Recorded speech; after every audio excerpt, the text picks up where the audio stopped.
Do you love reading fantasy series where the characters are morally gray, the fights are epic, the espionage is fantastic? Then the series you should read is the First Law Trilogy by Joe Abercrombie. So the 3 books in this trilogy are Book 1, The Blade Itself, Book 2, Before They Are Hanged, and Book 3, The Last Argument of Kings. All the books all together are between 500 to 600 pages, so they're a decent read, but you'll be immersed the whole time, and it's fantastic.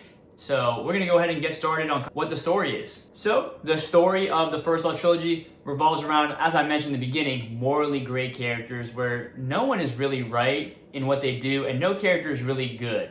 There are of course characters who are fighting for maybe what you would consider the good side and have good intentions, but the way they get to those intentions are not always the best, and they usually end up doing things not the right way, and it's very morally ambiguous. And especially some of the characters who, when I first started reading this trilogy, I thought, oh, these are definitely the better characters. You see down the line that they definitely have approached the way that they get things done horribly, and the series does a great job revealing that down the road.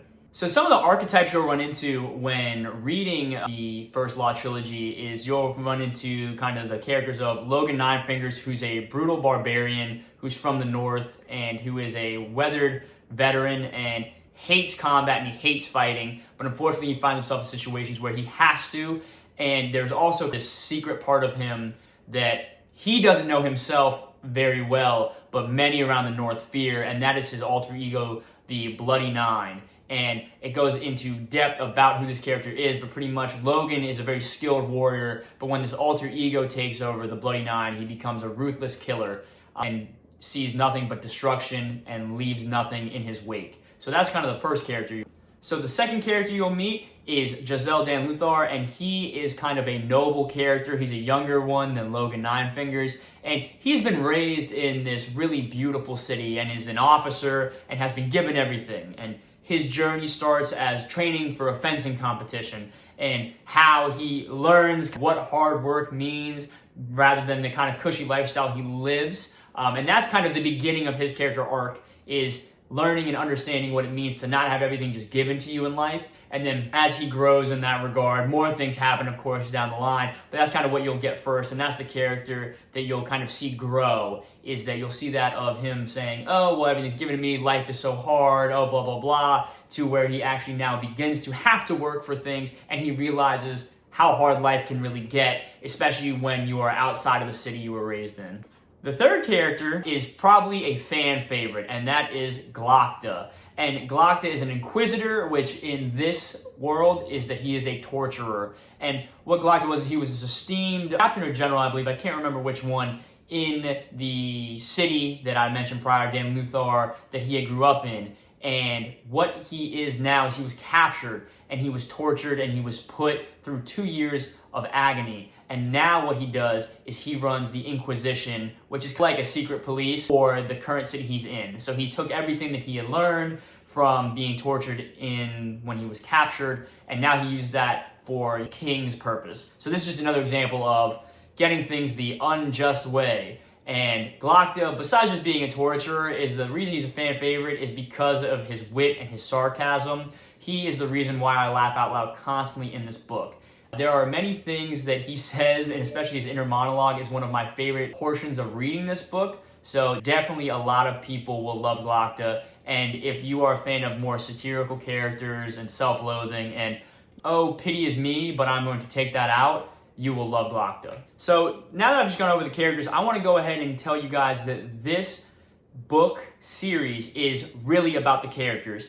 The setting and the story, the setting's phenomenal, and he does a great job, Abercrombie, of painting the picture of when you're in these grand cities, when you're in these barren wastelands, as well as when you are in the desolate north.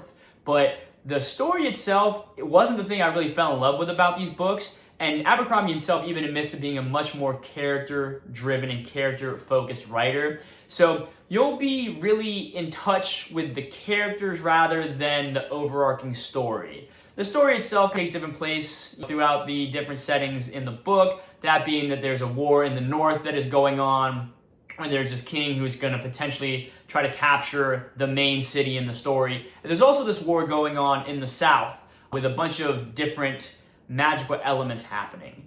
Speaking of magical elements, that is the next portion of this book, is that this magic system, it's really cool because it's very basic. There's nothing incredibly crazy goes on. You don't have to wrap your head around any complex theories to understand this book. I've heard Brandon Sanderson's magic systems can be insane. I haven't read any of his books, so that's something I do want to get to, so recommend some of those below.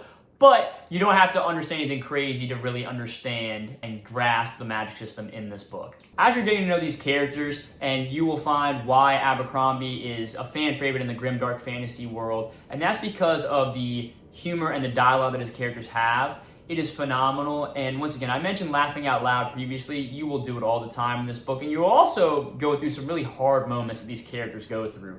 I never really had these moments in the story itself, overarching, where I was like, man, I'm really upset about this event in the story. But what I did really not shed a tear over, but really get emotional through, was some of the experiences that were specific to some of the side characters, not even the main characters, because he does characters that well that even the ones who are not as prevalent as the three I mentioned, there are events that happen, especially at the end of this book, where it just punches you right in the gut. And it speaks to Abercrombie's, once again, his character development and his character-driven narratives of the humor, the sadness, the joy, the anxiety that these characters go through. You feel as a reader.